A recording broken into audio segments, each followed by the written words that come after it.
Boche Gold and Diamonds. Buy now, pay later. Koppam പഞ്ചായത്തിന്റെ കേരളോത്സവത്തിലെ football മത്സരത്തിനിടെ സംഘർഷം. ഫൈനൽ മത്സരത്തിനിടെ ഗോൾ നിലയെ സംബന്ധിച്ച തർക്കമാണ് സംഘർഷത്തിലെത്തിയത്. സംഘർഷത്തിൽ ഒരാൾക്ക് പരിക്കേറ്റു. 4 പേർക്കെതിരെ കൊപ്പം പോലീസ് കേസെടുത്തു. നിങ്ങൾ ഒന്ന് സഹകരിച്ച ആരെങ്കിലും കൊടുക്കുക, എന്നാലേ ഗ്രൗണ്ടിൽ നമുക്ക് ഇനി മത്സരം പുനരാരംഭിക്കാൻ കഴിയൂ. സഹകരിക്കുക, ദയവ് ചെയ്ത് സഹകരിക്കുക.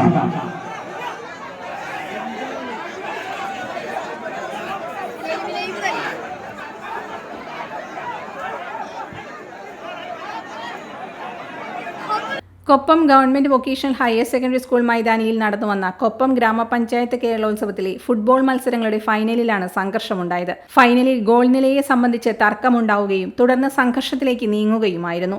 സംഭവ സമയത്ത് കൊപ്പം ഗ്രാമപഞ്ചായത്ത് പ്രസിഡന്റ് ടി ഉണ്ണികൃഷ്ണൻ ഉൾപ്പെടെ സംഘാടക സമിതി അംഗങ്ങളും നിയന്ത്രിക്കാൻ സ്ഥലത്തുണ്ടായിരുന്നു. സംഘർഷത്തിൽ സംഘാടക സമിതി അംഗമായ കൊപ്പം മേൽമുറി സ്വദേശി ഷിജിൻദാസിന് ഗുരുതര പരിക്കേറ്റു. സംഭവത്തിൽ 4 പേർക്കെതിരെ കൊപ്പം പോലീസ് കേസെടുത്തു.